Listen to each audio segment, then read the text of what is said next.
yeah, especially here now, two very strong players. Every win is crucial, and of course, anything can happen. And yeah, I want to obviously talk about the teams they're playing because it's again two very, very interesting teams, especially on Poland's side, in my opinion. On Fiona's side,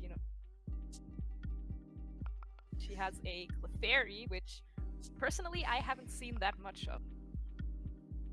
Yeah, Clefairy's an interesting one. It's always been kind of around and about as a support Pokemon. In this generation, I don't think we've seen it that much, largely because there are other friend guard options, namely Mousehold has been very popular in this generation. But Clefairy definitely has a use with, well, as we saw in the last set, a lot of things like you've got dark types running around, like your Dark Urshifu, like Chiyu.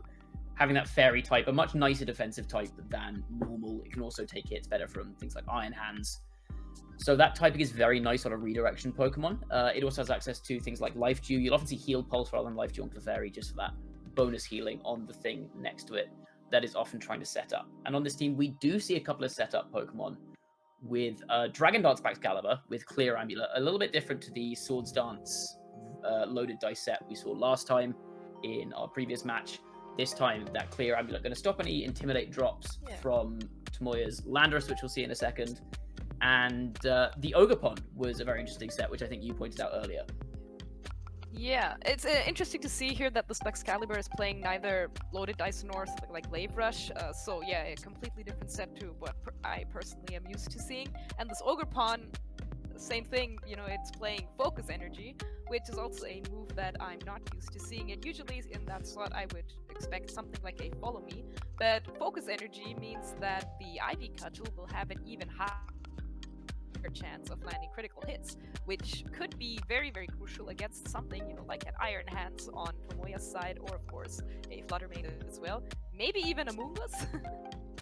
Yeah, it's interesting. Both of these setup Pokemon on Fiona's side with the Clear Amulet and the Focus Energy are designed to get around being intimidated. Obviously, Focus Energy doesn't matter how many attack drops you have on your Ogerpon if you crit Ivy Cudgel, which you will do 50% of the time if you get that Focus Energy off. Rest of the team pretty standard. Life Orb, Heatran, Assault Vest, Iron Hands, Landorus, and we've already mentioned the Clefairy. All pretty standard picks. So a very, very strong core, and Fiona obviously a very strong player with a lot of good results in the past, but her opponent also some very, very strong results. The 2023 Seniors World Champion has got top 6 in Japan Nationals this year, was top 4 in the second Global Challenge in Seniors this year, got top 32 in Seniors Nationals last year in Japan. So a lot of results under Tomoya's belt. A very, very formidable player. And this team a little less, let's say, off the wall. This one looking a bit more standard. Yeah, although the Iron Hands here, we can point out that it is playing Volt Switch instead of the usual Heavy Slam that we see in that move slot. Heavy Slam, I think we can all agree the main reason we see it on a Pokemon like Iron Hands is that very popular Fluttermane. But, with Fluttermane actually dropping a little bit in usage, maybe players feel like they don't necessarily need it anymore. And of course, since Fiona isn't playing a Fluttermane on her team, Tomoya might not be missing that, and something like a Volt Switch to maybe pivot out and get off more Intimidates, or, switch around with that Amoonguss as well. Could be something interesting, but of course, as we mentioned before, Fiona's Excalibur is playing Clear Amulet, so it's not going to care about Intimidates, and Ogerpon with Focus Energy, if you land crits, you're not going to care about Intimidates either. Yeah, that Volt Switch. The Landorus maybe not going to be the main recipient of the Volt Switch, but it allows you just position your frailer offensive threats like Fluttermane. You can get that into the field for free without having to risk switching it in on a big attack. Or, as you said, switching around with that Amoonguss to get regenerator healing. You have options like on Sunturge, you can maybe switch out an Amoonguss, Volt Switch, immediately get the Amoonguss back in, now with a third of its health back. So it's going to be an interesting option. Like you said, no Fluttermane on Fiona's end does make the lack of Heavy Slam not really much of a problem here. So we'll be interested to see how much. It does. It has Perish Song, which is something I just wanted to point out because it's actually our second Perish Song Fluttermane today. So I'm still hoping we get to see that, come into usage maybe at least once. But yeah, I think we're almost ready to get into this game one. Can't wait to see how that goes. Yeah, let's be honest, the fourth move on Specs Flutter main doesn't really make a difference. I'm going to start running like really weird moves in that last. I'm going to run Astonish in that last Maybe slot even just to Charm. confuse opponents. When they see my team sheet, they'll go, what is going on with that fourth slot? There must be something going on here. It's just a random move I've picked out of Flutter main's learn set. And speaking of Flutter main, it is going to be led here next to the Roaring Moon for Tomoya, facing off against Fiona's Landorus and Baxcalibur. So Roaring Moon already taking an attack drop from that Intimidate. It is running Knockoff and Breaking Swipe, so, you know, could obviously do some damage to the Baxcalibur, but of course won't be able to lower the attacks thanks to that Clear Amulet.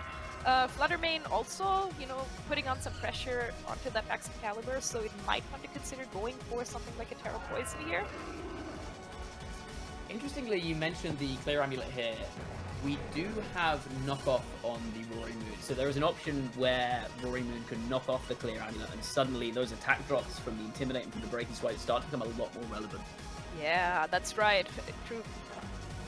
And we are going to see a Terra here, which is what I assume to be Fiona's side of the field. It is going to be that Baxcalibur going to Terrestrialize into that Terra Poison. So if Fluttermane did go for something like a Moonblast or a Dazzling Gleam, it will be able to resist that move now, as the Roaring Moon does go for that knockoff, but it is into the Landorus slot, so going to knock off that Choice Scarf, as the Moonblast goes into the Landorus as well, and just going to pick up that knockout.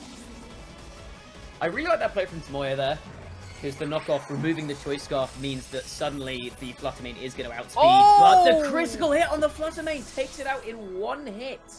I wonder if that mattered. Crit. Oh, I am so certain that mattered. I would be surprised if that was like a super bulky Fluttermane that could survive something like an Icicle Crash. So yeah.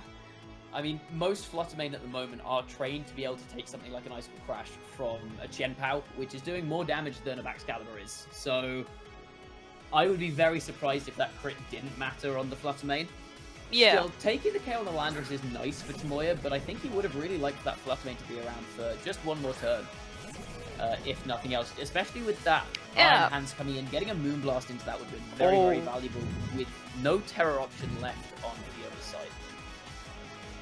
Yeah, now that the Fluttermane is gone, I mean, of course, if it had survived, you know, it is locked into that Moonblast, and which could have gone into this incoming Iron Hands now. Maybe if the Fluttermane had stayed on the field, Fiona would have switched in a different Pokemon, but now, you know, this Iron Hands coming in here is threatening that Roaring Moon just a little bit. No, Tomoya also has the option to go for Terra Poison here, and maybe knock off that Clear Amulet on the Baxcalibur, as you mentioned before. But, you know, now Tomoya's Iron Hands also coming in here. We don't know yet which of these Iron Hands is faster, and both of them can go for Fake Out here. So that might be interesting to see as Tomoya for his Terrestrialization as well. Yes, we're going to see that Terra Poison come out on the Roaring Moon here. Again, the speed interaction, like you said, between the two Iron Hands is going to be very interesting in this situation, because either of these players could maybe gamble on faking out the other Iron Hands, but if they get it wrong, then it's a problem. Both of them instead saying, I don't want to take the risk, I'm just going to fake out the thing opposite me.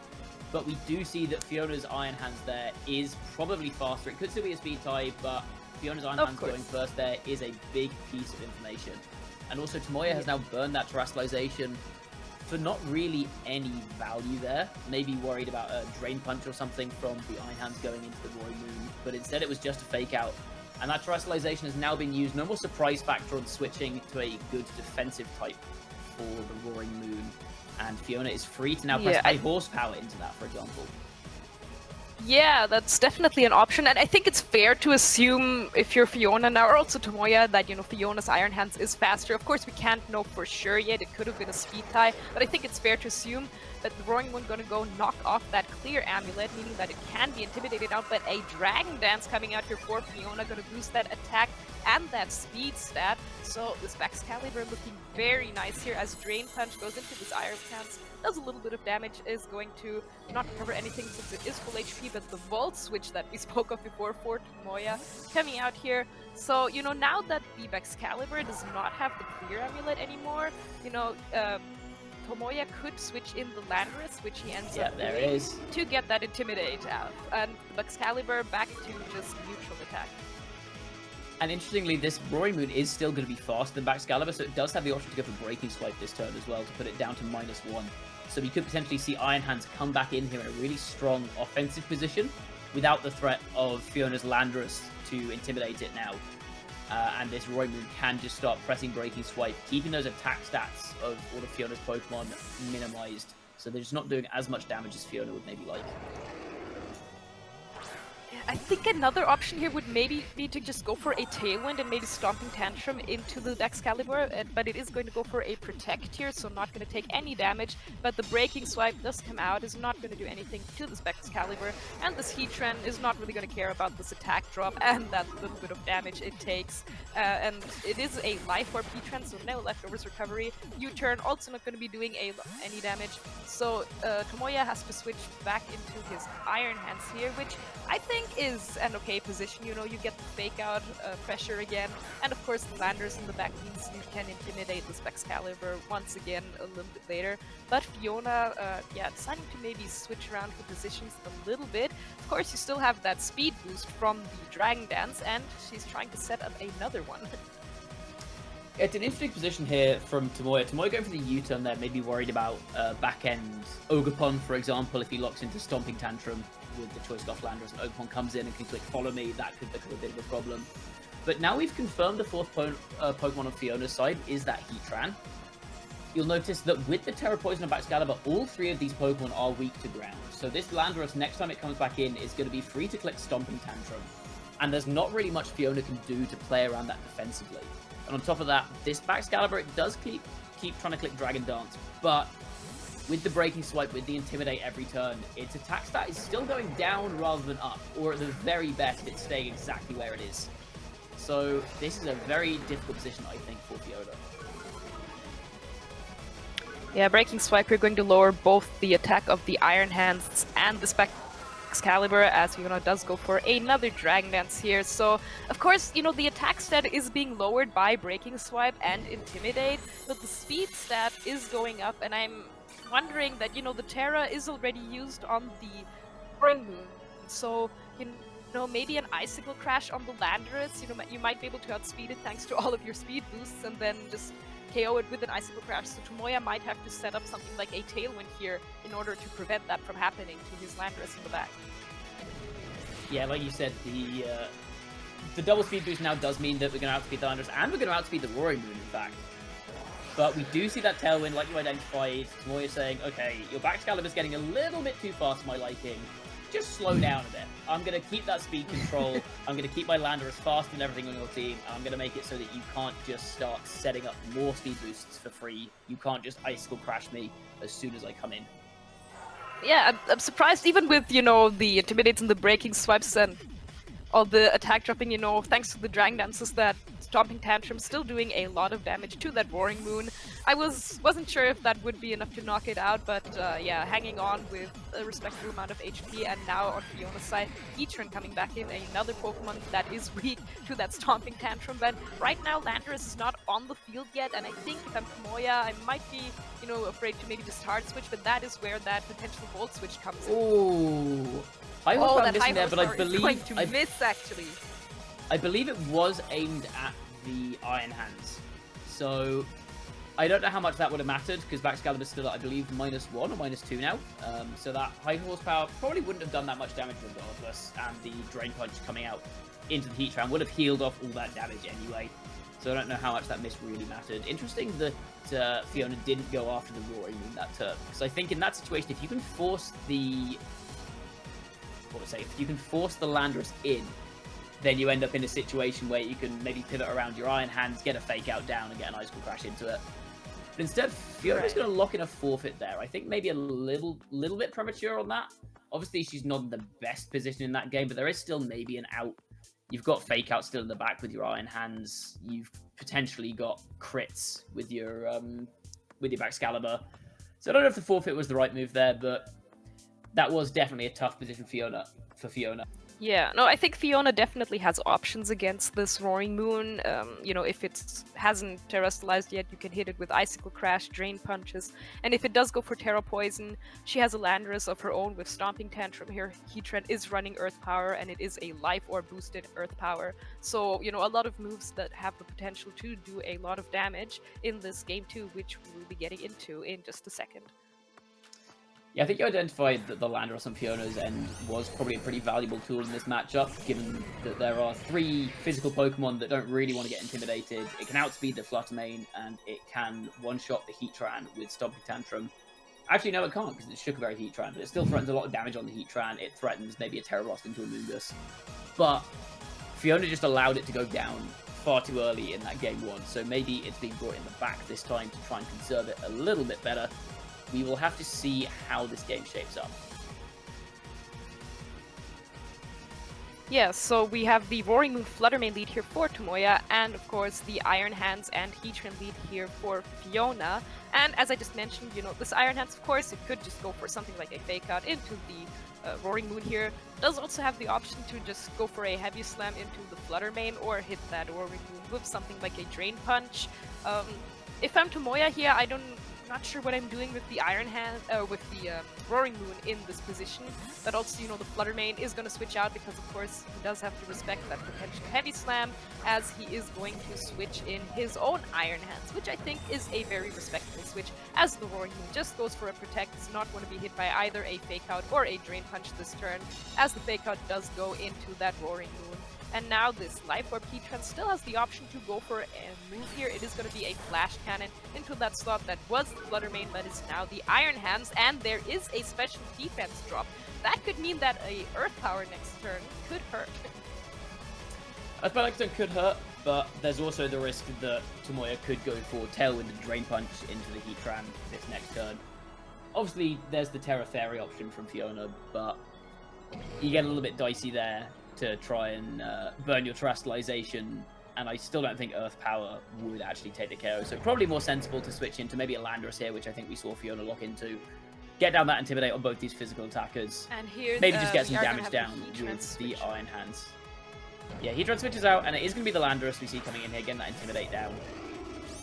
I'm very interested to see what the Roaring Moon goes for here, because you've got a couple of options, which would be to maybe knock off the Life Orb from the Heatran, really reduce the damage output, which we do see Fiona go for a lot of damage instead on the Landorus.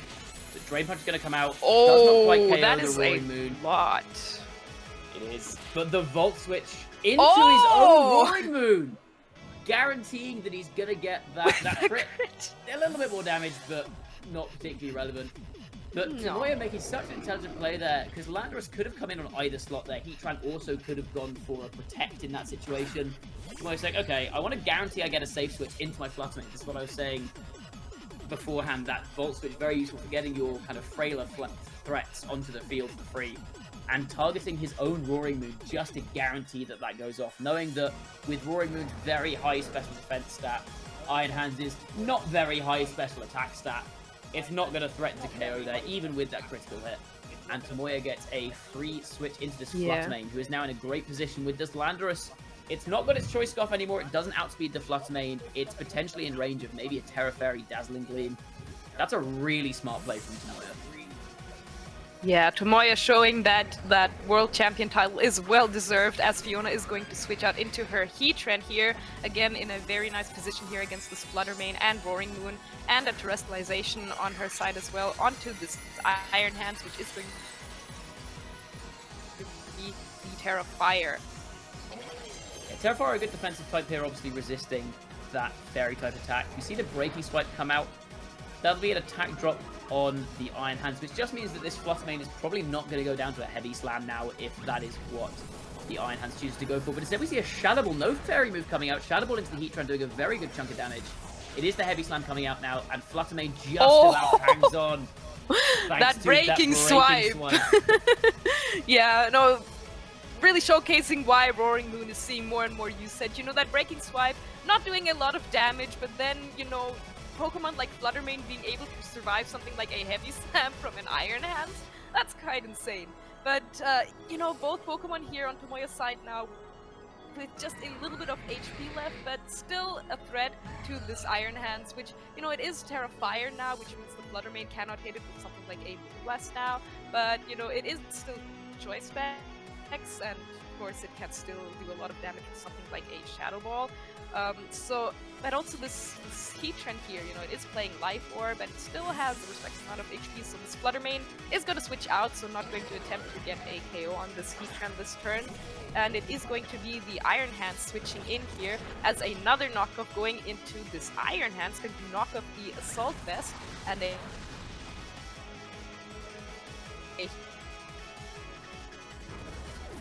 yeah, the knockoff taking away the Assault Vest from the Iron Hands there. Tomoya choosing to reposition into this Iron Hands himself. Not going to take very much damage. We see the Heavy Slam come out again from Fiona. But obviously that's not doing very much. With the Terra Fire as well, the Iron Hands not taking too much... no longer resists that knockoff. So it's not taking as little damage as maybe it would like. And now there's the option to maybe bring back in your Flutter Mane. There's Fake Out Pressure from Tomoya's Heatran. This Flutter Mane is going to come back in. It's going to have an option to go for maybe a big Shadow Ball into this Iron Hands now that it doesn't have its Assault Vest on it anymore. Doesn't have Assault Vest, does not have... it is the Fire type, so, you know, Moonblast would be resistant, so Shadow Ball definitely the better option here. I don't think it would be enough to get a knockout here, but if you're Tomoya, you know, of course, you can also just double up this Iron Hands here with something like, you know, Shadow Ball and Drain Punch. And hey, maybe if you get a crit with the Shadow Ball and just knock out this Iron Hands, the Drain Punch would go into the Heatran as well. You know, Iron Hands, they don't play Protect usually, so Heatran does go for the Protect though. So now I am curious to see if Tomoya did go for a double. And Fake Out goes into the Iron Hands! Oh, but the Shadow Ball went into the Heatran. For a second I thought that was going to be a huge read. I mean, it's a perfectly safe play from Tomoya, saying, look, I'm going to threaten a knockout on one of your Pokemon, I'm going to fake out the other one so it can't punish me for it. Fiona smartly going for the Protect on Heatran, just to try and keep it around.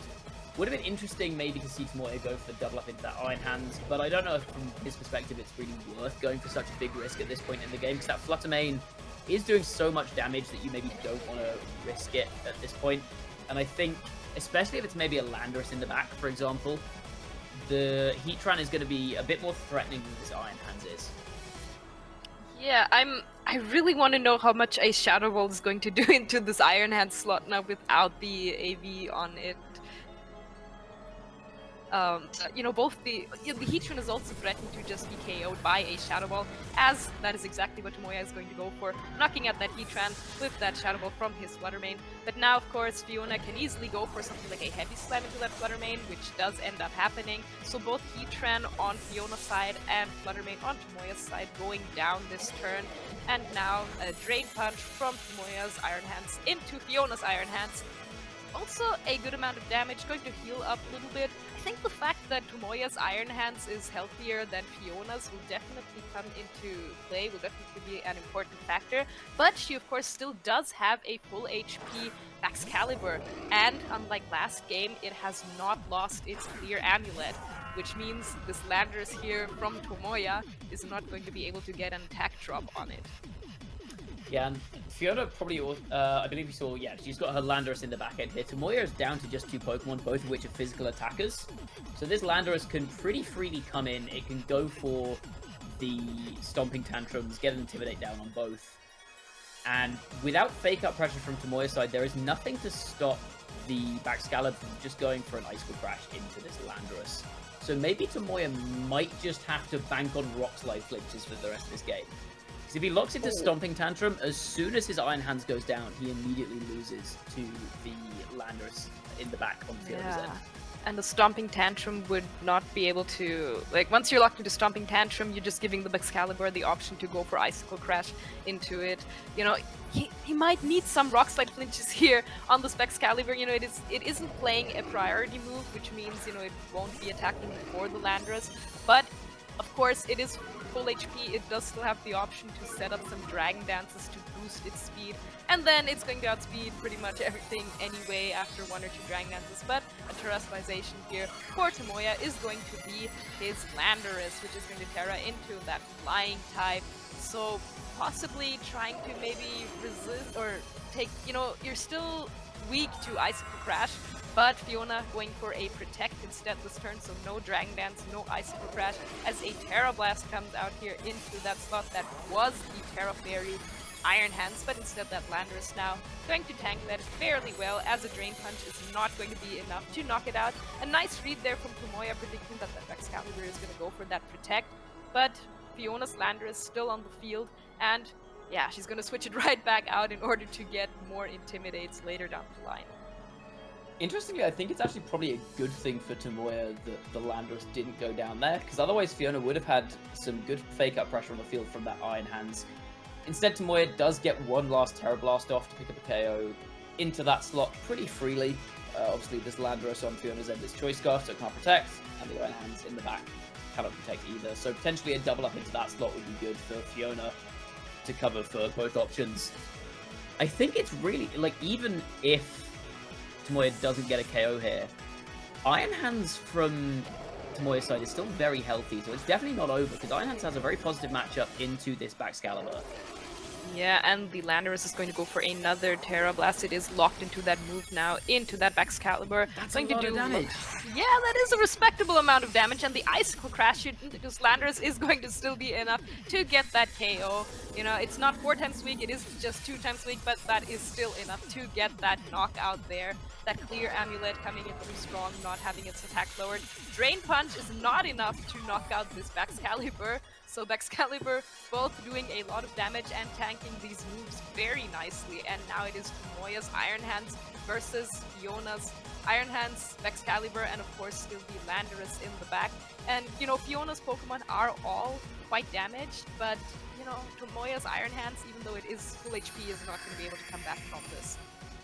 Yeah, especially with that Landorus in the back end with another Intimidate to threaten. You've got ground-type moves on the Excalibur on the Landorus. You've got fake-out pressure from Fiona's Iron Hands. I don't think there was ever a way back from that one. No. So yeah, going into this game 3, which I believe we are ready to get into in just a second. Yeah, I think Tomoya might have to switch up his leads a little bit. That Roaring Moon in the beginning, you know, didn't do what it could in the first game, as yeah, Tomoya is going to switch up his leads, and Fiona is going to lead an Ogerpon and Heatran against his Iron Hands and Landorus. Really interesting to see this Ogerpon lead from Fiona. Maybe thinking the same thing as me, which is, I think Amogus is going to come to this. So I'm going to bring at least one thing that is not weak to Spore. Because obviously this Ogerpon, you cannot redirect any of its attacks with Rage Powder. So if it gets that focus energy off, Amogus can't actually stop it from just hitting its partner Pokemon with a big Ivy Cudgel. And the only water resist other than Amogus on Tomoya's team is that Roaring Moon, which Fiona did a very good job of shutting down last game. So this might be a call from Fiona saying, yeah. I think you may bring Amogus, I don't think you bring Roaring Moon. So I'm going to bring my Ogerpon, which threatens that particular combination of Pokemon a lot harder. Yeah, and the Ogerpon lead here, you know, in case, of course, Tomoya just decided to lead with that Amogus, but she's gonna go for a Spiky Shield here. It's not going to take any damage, and it is actually just a double Protect on her side. Going to, you know, not get Fake out this turn by Tomoya, which is gonna go into the Ogerpon, which means that it will take a little bit of Spiky Shield damage, and he's also going to have to lock himself into a move here with Landorus. It is going to be Stomping Tantrum into that Heatran, which means that now, of course, the Heatran is threatened by that Stomping Tantrum, but it can go for Terra Fairy, or, as you said, the Ogerpon could just go for a Follow Me to redirect that move, you know. Landorus is locked into Stomping Tantrum now, so, yeah, and Fiona does have some options to counter that. Fiona's Ogerpon is not running Follow Me. So oh yeah, it's not. It has Focus Energy. But potentially this would open up a switch in for a Landorus in the back end from Fiona if she has that. Because having seen the Stomping Tantrum being locked in, it's a pretty obvious play to just say I'm going to switch in my Landorus. And Tomoya's Landorus feeling kind of forced out probably by that exact situation. So interestingly, I actually don't think Fiona would need to terastallize this game. But we do see the Roaring Moon coming in from the back, interestingly. I didn't expect to see that. Yeah, Roaring Moon coming in here. I mean, if you're expecting the Heatran to go for something like a Terra Fairy, but no, it is just going to switch out here. It is going to be that Landorus, so an Intimidate onto both the Iron Hands and the... Yeah, very, very valuable Intimidate. Definitely not a bad here for Fiona. Oh, there it is. Here we go. It's critting time. Everyone's about to get hit by the biggest of bonks. Drain Punch coming out, not doing too much, but even like through an Intimidate, that's still a lot of damage. You'll take all the chip you can get into this Ogerpon here. There's no source of healing, most likely from Fiona's team. It feels unlikely she's brought her Life Dew Clefairy to this game, given that we've already seen 3 of her Pokemon. Her Baxcalibur has been such a big player in the last couple of games. Yeah. So good damage on the Ogerpon. But again, these threats of crits, there's going to be a lot of coin flips going on here. And I think, especially given the amount of Breaking Swipe and Intimidate going on from Tomoya's end, the results of these coin flips on these crits is going to be very important. Yeah, this Ogerpon, as I just mentioned, it's not going to care about Breaking Swipe, lowering its attack if it has a 50% chance to land a critical hit on the Iron Hands. Well, it's going to care about the Breaking Swipe half the time. See what we're going for here. We're going to see Terrestrialization coming out here. I wonder what this is going to be. It's the Terrestrialization from Tomoya's Iron Hands into that Water type, which is very interesting because it allows it to resist the Ivy Cudgel from Ogerpon, and it means it's no longer weak to Stomping Tantrum, but it does mean it's now weak to Horn Leech, which could be a whole different problem. And that, again, is going to let the Ogerpon heal up a little bit. Because, you know, I was going to say that, you know, with Breaking Swipe and Drain Punch, you know, how long is this Ogerpon really going to be able to stand on the field? But Ivy Cudgel coming in here, trying to do not a lot. Damage. That was a crit. But, yeah, I mean, that's a pretty significant chunk of damage into an Iron Hands on a resist. Iron Hands does not normally take that much from resisted hits. We see the power of the critical hit coming out there. Ogerpon now still in a pretty good spot. I don't think the Roaring Moon will be able to pick up a KO on that Ogerpon from here. So it could be free to go for a Horn Leech into the Iron Hand slot, which can't protect. Yeah, especially... And maybe Tomoya could have a switch in for that in the back, but even so, you're losing a lot of momentum off that Iron Hand slot. Yeah, of course, you know, Fiona could switch in her Landorus again to ensure that this Ogerpon stays on the field and gets that Horn Leech off. But then again, I feel like Baxcalibur right now could be in a decent position to start sending dances, especially if you go for a Terra Poison to resist a Drain Punch. It's also worth noting, because you can't knock off the Wellspring Mask from Ogerpon, the knockoff from Roaring Moon doesn't get that 50% boost that it normally gets when the opponent is holding an item. So I don't think the Intimidate is necessary here to keep the Ogerpon alive. I don't know my calcs that well, but we are going to see the Intimidate anyway. Maybe I'm completely wrong, and maybe Fiona just wants even less damage on this Ogerpon, but this is going to be a pretty free... no switch from the Iron Hands. We see the Horn Leech coming out. That looks like a crit to me. Just gonna take out that Iron Hands with a critical hit. Wow. How much is this going to heal? Oh, this is going to heal it up almost to full. This is what I get for saying that the Ogerpon didn't really have any access to healing. It's just back at full health again. And that is, yeah, that was the danger really of going for that Terra Water on the Iron Hands in front of this, because it only really gets you a resistance for a single turn. It allows you to live that one Ivy, or better live that one Ivy Cudgel, but you're burning your Terrestrialization, which is obviously a very valuable resource in this game, and on top of that, it leaves you weak to a move you'd almost want to get hit by less because of the amount of recovery that's on there. And now this Ogerpon is in a really, really strong position. It's got the option to Terrestrialize as well. I think we've confirmed there's no Amoonguss on Tomoya's side, so we don't need to, like, Fiona doesn't need to be worried about getting its moves redirected, getting hit by Spore. So now it can just take the special defense boost from that Terrestrialization and potentially just go for a big Ivy Cudgel into this Flutter Mane. Landorus isn't going to be able to switch in on that slot. So I think that's a pretty free KO on the Flutter Mane slot for Fiona if she goes for that Terrestrialization. Yeah, this Ogerpon is looking very nice here against this Roaring Moon, especially because, as you just mentioned, you know, it's the break attack drop's not going to matter, and knockoff, you know, it cannot knock off that Wellspring Mask.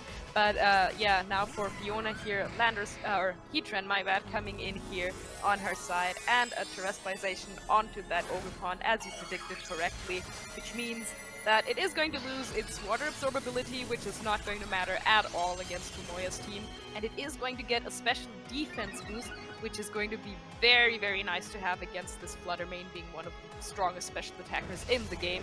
Breaking Swipe going out here, not doing any damage to either of these Pokemon. Attack drop on Heatran does not matter. On Ogerpon, only matters if it does not get a critical hit. Moonblast here, Ogerpon tanking that fairly well, a special attack drop. not gonna matter here. Ivy Cudgel, is it going to crit? And who is it going to target? Is it going to target that Flutter Mane? How much is it going to do? It is another critical hit, meaning that Flutter Mane is going down, no problem. I think this Ogerpon may have smuggled a Razor Claw in somewhere as well as that Wellspring Mask, because that's 3 crits in a row. Even if it's just a 50-50, that's very fortunate for Fiona to get that many crits, especially given that one of those crits was on a Horn Leech, which does not have that 50% crit rate. That is true, that is a good point. I don't think it does. No, it does not. No, it doesn't. Yeah, and what in 8 for the Horn Leech to crit. And if that Flutter Mane had survived, you know, if Fiona had not gotten a crit there, then another Moonblast, you know, could have maybe knocked out the Ogerpon, judging by the damage it did that first time. I'm not sure if it's like a high roll or something like that, but I'd be fairly confident another Moonblast would knock it out. Yeah, I think that wouldn't have obviously been a winning position for Tomoya necessarily, because there was still the Heatran on the field, but it would have been a lot more winnable than the position we're currently in, which is, I will say, not a particularly fantastic one for Tomoya. Fiona going for the double protector just to scout what this Scarf Landorus is going for. See another Breaking Swipe come out. I believe that will take a little bit of Spiky Shield recoil off of that Spiky Shield from Ogerpon.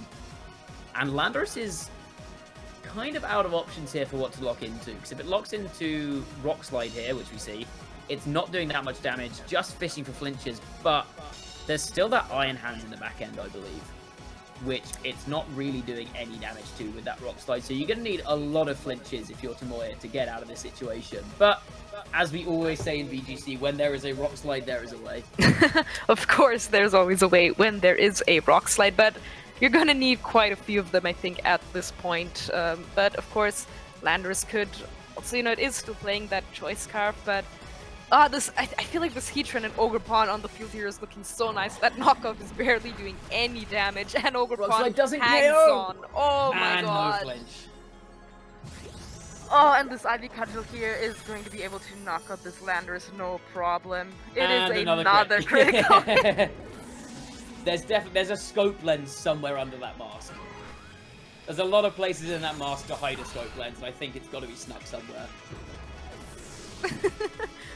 Might be. That was the 4th critical hit in a row. So yeah, that focus energy boost really coming through strong for Fiona, meaning she is going to be taking this game 3 and the set.